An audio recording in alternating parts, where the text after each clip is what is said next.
self-disciplined leader, social capital, social capital, and then cultural capital. cultural capital. So now I need you to listen and become involved. Write notes if you need to. If you can't even write notes because you're so engaged and you just can't get over how amazing this is, that's okay too. So here we go. Our built environment is a socially constructed space that we should all want to be healthy. What I mean by the built environment is that this society or this space that we create is just like what we call race relations or social construction. Everything that we do, everything that we say, all the interactions that we create with one another, they're all a part of the ground that we're on right now. So this room is only what we make of it. So the space that we are in right now is only what we make of it. So our attitudes, our interactions, the way we treat people, how we feel in the space, it's all a part of what we bring to the space as self-disciplined leaders. Can you wrap your head around that? So every single space that you enter is a built environment where you have some control as a self-disciplined leader to change the trajectory of how people feel and how people interact in that particular space. That is the control that you have with your presence, with your body, with who you are for determining the fate of a particular space in this built environment. Okay? So this space operates far beyond the materials that were used to build this particular room. But it also involves the materials that are used to build this room. So as a leader, not only are we going to control the emotions, the mental processes, the physical being in the space, but we're also going to look at the things that are situated in this room and how those things make people feel. So if you have a program that you're doing, you don't only think about how you make people feel in the built environment, but you also think about the types of chairs, the types of tables, is it a circle, is it a square, how are the chairs positioned? You're in a circle right now for a reason, because you're going to interact and you're going to engage in a dialogue, not a top-down situation where I'm standing over you, talking to you with a microphone, but an interaction at the table where you communicate with your peers. So how this built environment is situated actually makes a difference with regard to how people feel.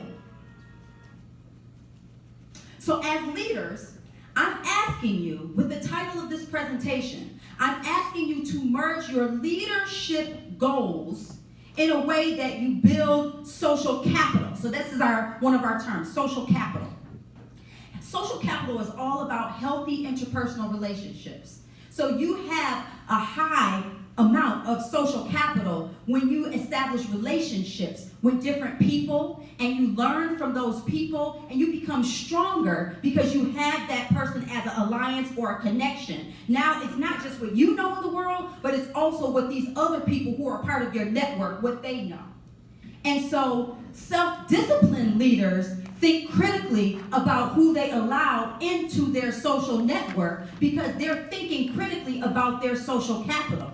Some of our self-disciplined leaders are very critical about who they will allow into their social network because some people just aren't good enough to be in that social network. They're not good enough to be in that social network.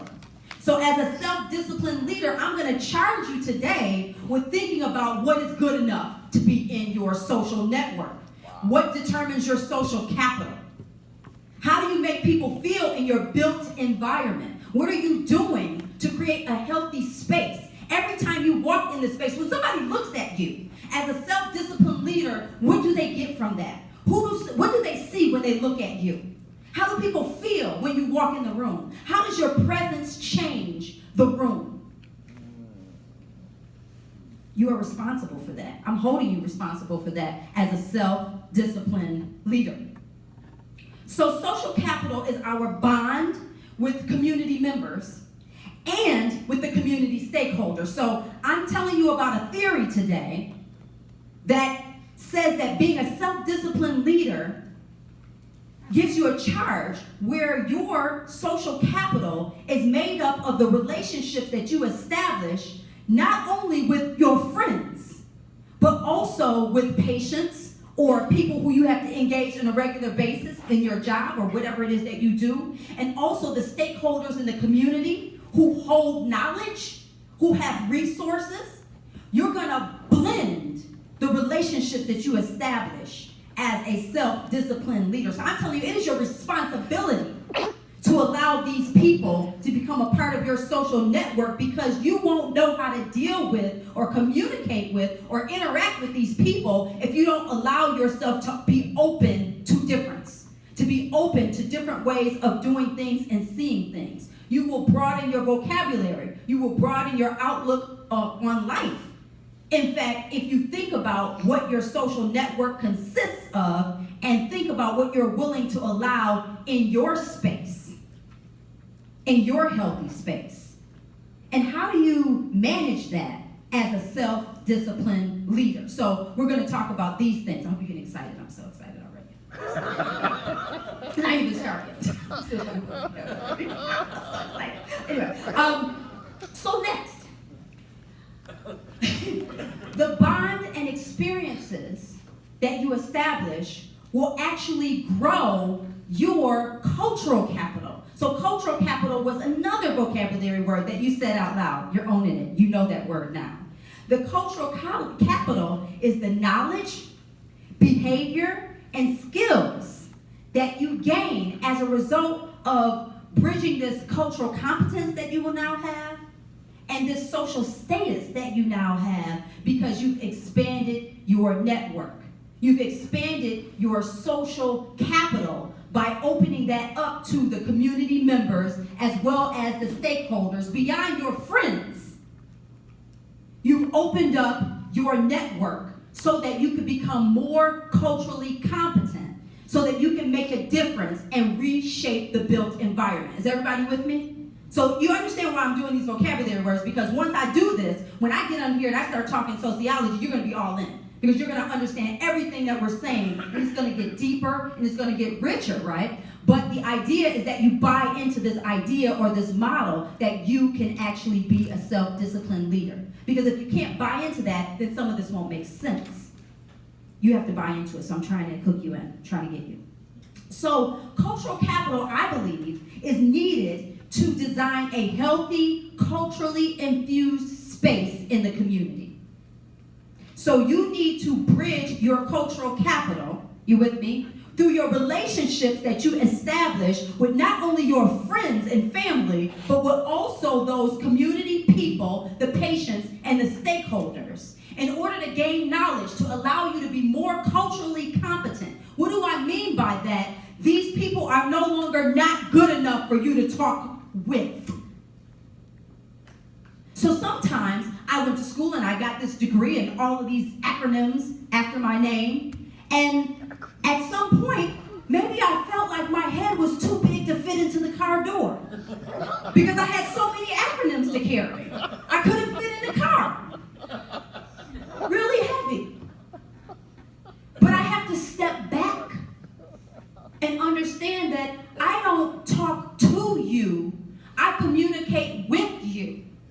Because you are good enough to have a conversation with me, because I can learn from you. Because learning is an ongoing process. We should all be learning every day. The moment that you are no longer willing to learn, you are not a self-disciplined leader. You are not a self-disciplined leader. You are not. If you are not willing to learn, say it right now. I am not a self-disciplined leader, because that's a good place for us to start. You don't have to embarrass yourself. You can just say it to yourself. So, in order to pursue this term, sustainability, this is another word, remember that word, sustainability. We will do this by creating and maintaining these conditions where human beings and nature can exist in a productive harmony. So we talked about these other terms. We talked about this built environment and how, as this self-disciplined leader, you're going to take some responsibility for creating this environment. But we want our environment to be healthy. And as a leader, I'm going to hope that the energy that you gain from these people, that there's an exchange. So you're constantly learning and developing knowledge and becoming better. but you're going to share this through dialogue and not by talking to someone, but instead by speaking with people. And then they're going to engage your knowledge and talent, and you're going to learn from them. And through that exchange, we will make the healthiest environment that we can have. We're not talking about utopia here, because difference is always going to be there. Can you look next to the person beside you? Do they look like you? No, because everybody in here is different. Nobody is the same. Now, we have things about us, cultural paths, gender, sexuality even, perhaps your race, perhaps the community you grew up in. Those things could be similar.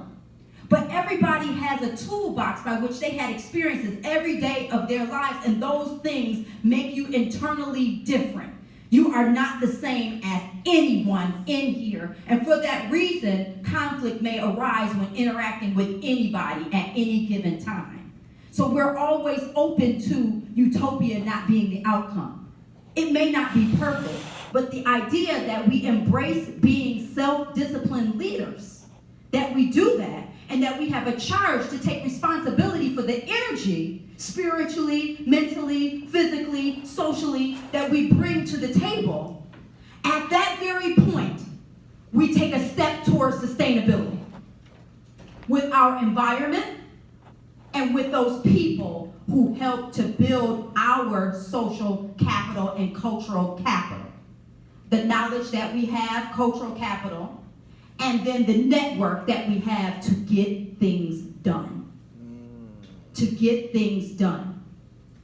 So many times we can't walk across that bridge because we're unwilling to communicate with people who are not as good as we are, because your head is too darn big. So today, I want to share the theory of socio-cultural sustainability that will blend our social capital. It will build our cultural capital. We will talk about the built environment. You will learn more about sustainability. I will hope that you will look at some of the images and things that are on a handout. You have a one-page handout in front of you with a big circle in front of it. You can go along with that. You can write notes in any way you want. That is your takeaway. You can photocopy it and share it with your friend who needs to be a self-disciplined leader. Because you have one, a friend who needs to be a self-disciplined leader. I know you do. So let's go put that back to the beginning. Okay, put it back. Keep going. Okay, one more time. Okay, now put it past my tail. Okay, and I'll tell you when to switch.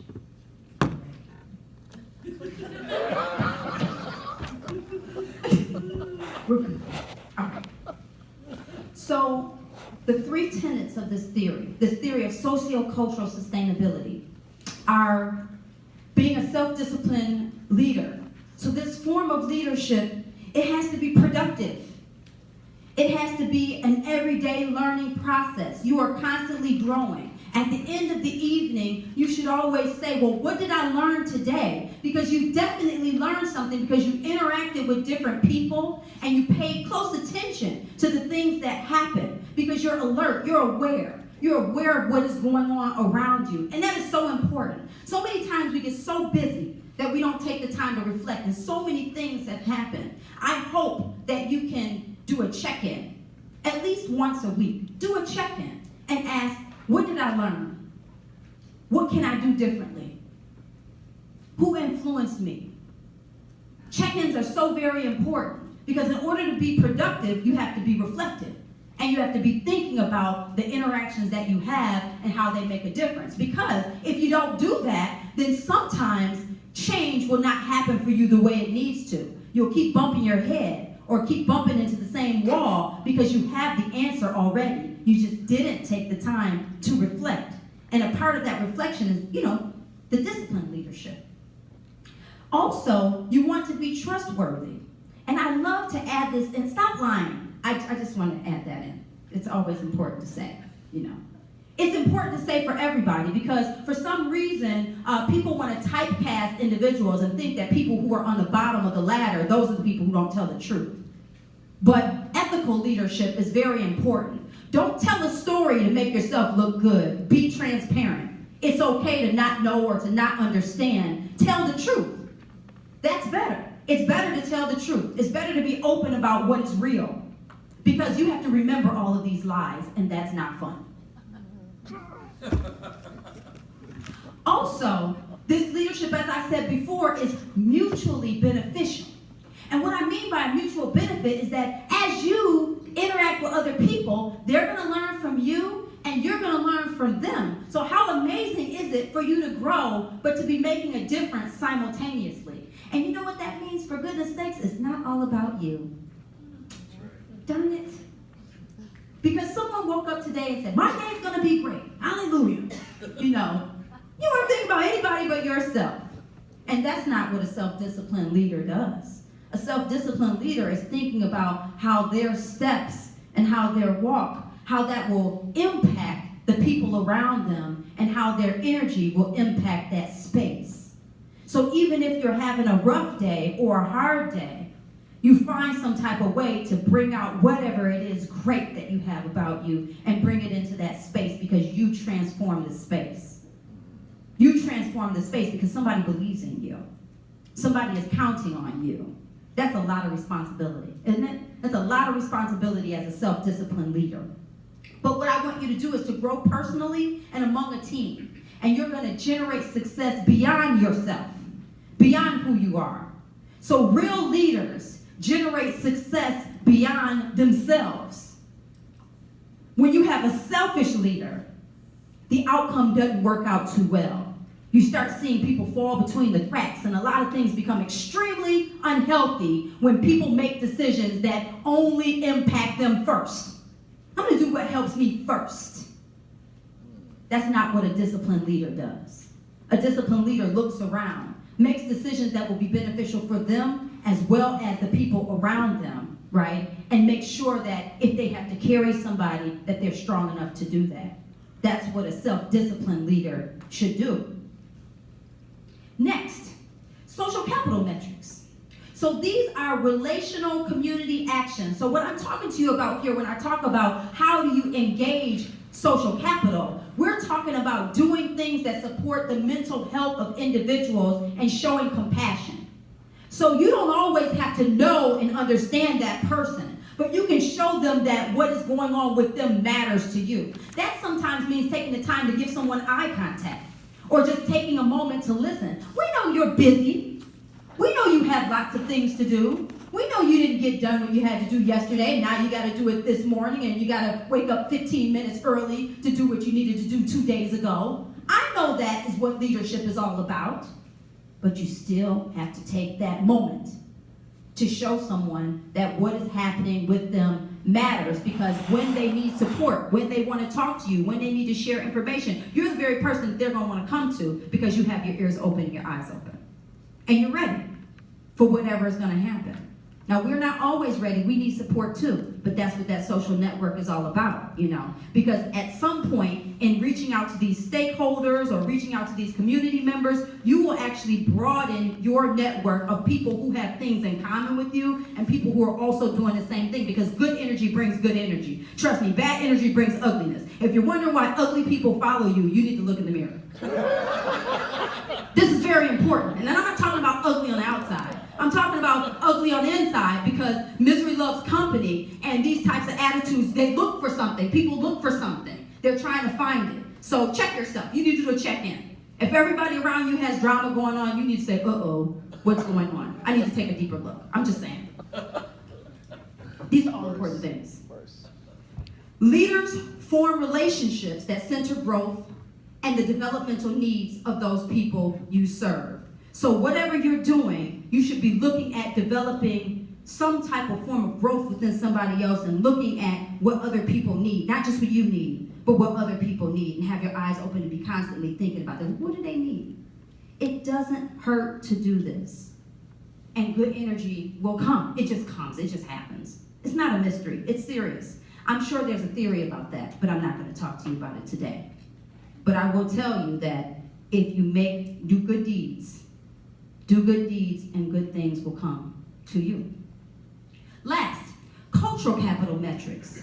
So these are the environmental actions. These are environmental actions that address, I guess, pathological effects. And here we're talking about how people think about themselves and how they think about the environment as a result of unhealthy spaces, unhealthy actions that occur. Think about something like pollutants, I'm from Buffalo, New York, and as you drive over the Peace Bridge, and in that particular area, you see a community that is struggling for support, needing a lot of help, lots of babies being born with asthma and different things like that because of the traffic, right? The congestion, right?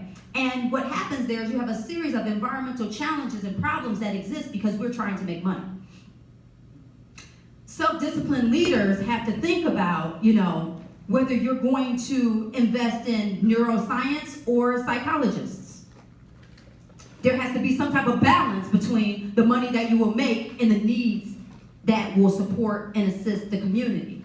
So self-discipline means that sometimes you can't get the full buck for yourself. Sometimes you have to make a sacrifice and then provide developmental needs because the overall picture, when you bring everything together, when you have more people, a more successful and healthy society, at that point, you have a more harmonious experience. And you will make money. You will still make money. You will make money. Money will come. It will happen. But you can't only go for the money. You have to think about social, economic, mental, physical health, and so on and so forth. And you have to think about how that impacts the built environment. So it's so important that we have a balance. So this is the reason why this theory really integrates this cycle. So can we switch this? So this is the image that you have here. And so on the outside, you see our leader. And so what you have is a series of goals that you will reach at some point if you invest in this particular theory or this particular idea. So the self-disciplined leader is going to learn to manage time and be flexible. Integrity is important. We talked about that, as well as self-development. Those are 3 goals that you gain from the leader. Those are things that the leader grows and they do so well that sometimes they're able to share and they're able to lead by example. As a mother, as I engage in these ideas, I can see my daughter budding and developing. I can see her making choices and saying, well, what would mom, this is how it's so important as a self-disciplined leader to do the right thing. I see that mom did this. So I can't do the wrong thing. I have to lead by example because people are constantly watching us as these leaders. And when we say, I am a self-disciplined leader, that means that the paparazzi is on you. At this point, you own this idea that you now have become a model and that people are watching you and they are learning from you, but this is a good thing. But you have to be careful. We have to practice what we preach. So people will follow us. And so those 3 goals are there. But then within the community and with the stakeholders, you have 3 important words, which are bond, bridge, and link. Bond, bridge, and link. So if I do this, if I wake up and I'm having a rough day, and I just wake up and say, I'm going to bond, bridge, and link today, I may not be the strongest leader, I may not be feeling great today, but I know that the deeds that I engage can bond, bridge, and link. That means that I'm going to look for participation. I'm going to look for the people who can help me to achieve my goal. This is so important to know when you can't do it. Know when you can't do it, and it is perfectly okay to say, I can't do this today. I would much rather a self-disciplined leader tell me, you know what, I don't have what it takes today. Let me look into my social network bag and figure out who has these skills so that we can still get this done. Because so many people become burnt out by trying to do everything or too much. But there's where that social capital comes in, that sharing, that the relationship building that make a difference because you have colleagues in your field or you have people that maybe even do it better than you do. Oh, shoot. Can someone do something better than you can? It's sometimes possible. Of course. Always. It is. It's sometimes possible that someone can do a better job than you can. So it's so important to understand your strengths and weaknesses and your skill level, because sometimes you need to step back and say, I'm good at these 3 things, but I can really tackle these 2, and I can pass this off to this person who can probably do a better job. Maybe I'll learn something from this person. I know that I'm an expert, but our team will be better off if I pass the ball. That was like a sports analogy. If you're not, you didn't get it. And that's fine. So next, together with cultural capital, we're talking about humanized, enriched, and quality spaces. So I want to talk about this word humanized, because some of you may not know what that means, to make a space that is welcome for people. So there are all these rants that people are going on now talking about capitalism and the challenges with capitalism and so on and so forth, that this process where you have an exchange of resources where some people actually become objects, they become the job instead of what they want to, get out of the job, where you become no better or no more valuable than a chair. Do you understand what I'm saying? You become objectified, where people can throw you in the garbage when they're done using you, and you are only a means to some type of economic gain. So you are no longer a human. You're a chair.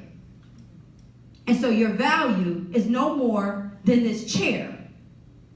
And so when you humanize a space, everything in the space becomes important and valuable. And there are some people that are not good enough for you. In fact, they are no more valuable than the chair.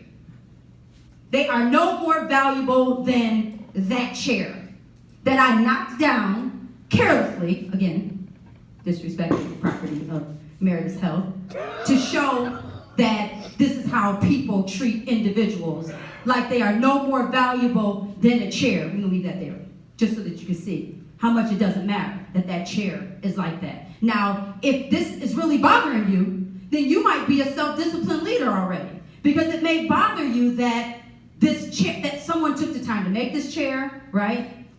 Somebody paid or worked very hard, someone cleaned this chair off. There's a relationship between people and space and objects, but for goodness sakes, when you treat a person like a chair, oh my goodness, when you treat a person like a chair, but then you don't know that you're doing it. Shoot. I hate when these nerves, there's some nerves, sometimes you can just touch them, electrocuted.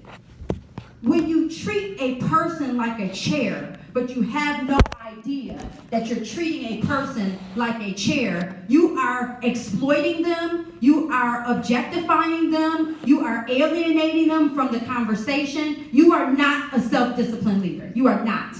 When you treat someone like they are no better than that chair, you are not a self-disciplined leader. I'm calling you out. You're not. Say it in your head to yourself. I'm not. So, I just have to own it. If you treat people like that chair, that means that you've dealt with this person, you didn't show this person any care, you didn't look at them, you didn't take the time to understand anything, you didn't treat them, you treat them like a number, like a statistic, and you say, I did what I could do, but, bye. You treated them like a chair. So if you want to treat people like that, you own that you are not a self-disciplined leader. You are not. Because that is not the way we treat people. You are not humanizing our built environment by objectifying and alienating individuals and treating them like they are not good enough to engage in a conversation with you, because you are better than they are and they are not worthy of engaging your social space. You cannot gain social capital from a chair, because they are not worthy to communicate with you. You are not a self-disciplined leader. But if you want to be one, don't treat people like a chair. So next we have quality space and enriched space. This happens through empowerment. You can make people feel better. You can help people see what they have, something special about them. how they can strive to be a better person. You can encourage people. You can serve as an example. You can say, this is what we have in common. Especially if someone respects you. This is what I think we have in common. This is why I enjoy being around you, because you bring out something in me that makes me be ready to do whatever. People remember stuff like that. They remember stuff like that. And you can say these things, and you may not know that that one phrase that you shared with somebody will carry them through the entire year, because you have no idea of what your power is if you're engaging the world as a self-disciplined leader. Know your power. Some people have no idea how strong they are. You have no idea